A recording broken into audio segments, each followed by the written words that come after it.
దేశవ్యాప్తంగా వస్తే ఆంధ్రప్రదేశ్లో మరి భారతీయ జనతా పార్టీకి ఒక్కటి కూడా రాలేదే, 0.8కి పడిపోయింది. కాబట్టి ప్రజలు విఘ్నులే, ఎక్కడ లెక్క అక్కడే ఓట్లేస్తారు. ఇప్పుడు ఫర్ ఎగ్జాంపుల్ ఆంధ్రాలో బీజేపీకి 0 ఇచ్చారు. అదే సందర్భంలో జాతీయ స్థాయిలో భారతీయ జనతా పార్టీ ఏకంగా 2/3 మెజార్టీ కొట్టుకుంది. ఏది విత్ ఎన్డీఏ భాగస్వామ్య పక్షాలు 303 దాటింది అప్పుడు. అట్లాగే నిన్న ఉంది బీజేపీ అక్కడ సెంటర్లో నెక్ టు నెక్ సిచ్యుయేషన్లో ఒక 60 సీట్లు తగ్గింది.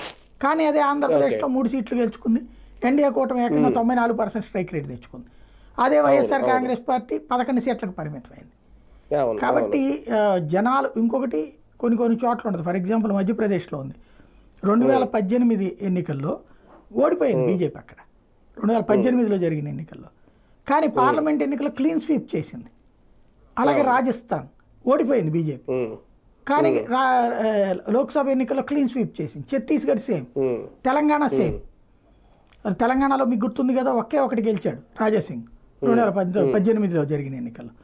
అదే తీరా చూస్తే పార్లమెంట్లో ఏమైంది, ఏకంగా 4 సీట్లు గెలుచుకున్నారు. కాబట్టి ప్రజలలో ఆ పరిపక్వత వచ్చింది. కొన్ని చోట్ల ఎక్కడో అరాకొరా తప్పించి అన్నటువంటిది మామూలుగా చూస్తే కనబడుతుంది. కానీ కొంత ఇంపాక్ట్ అయితే తాత్కాలికంగా ఉంటుంది, నో డౌట్. అందులో ఆంధ్రప్రదేశ్ వరకు చూసుకుంటే వైసీపీ కాస్తంత, అంటే మన విజయసాయి రెడ్డి గారు చేసిన వ్యాఖ్యలు కానీ ఇవన్నీ వాళ్ళు ప్రిపేర్డ్గా ఉన్నారు, జమ్ములో వస్తే బాగుంటుందని అనుకున్నారని. ఒకసారి ఇప్పుడు వాళ్ళ ఆశలన్నీ గల్లంతైనాయి. అంటే